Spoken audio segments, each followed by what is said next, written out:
find a bit of everything on ati ikintu cyose wagishaka kuri Tinder Tinder. One little swipe, gusa rimwe ihuje n'umuntu change your life. ubuzima bwe burahinduka.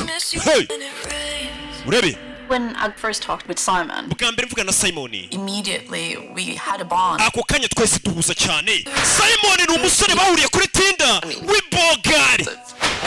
I shared my yari afite ubwenge aganira and then he asked me if I wanted to travel with him. tugihuza bwa mbere yahise ambaza ngo ese urifuza gutemberana nanjye. ni umuhungu bahuriye ku rubuga Private jet. arambwira ati ndetse turagenda muri private jet. I was like, shit. tuvuga ni mana we biraca. Me to a 5-star hotel. yarambwiye dura muri hoteli y'inyenyeri 5. It felt like stepping into a movie. And then byari bimeze nko kwinjira muri filime paka bigeze n'injoro. he said there was something he wants to tell me. yarambwiye ngo hari ikintu ashaka kumbwira. umve He said he has threats against him.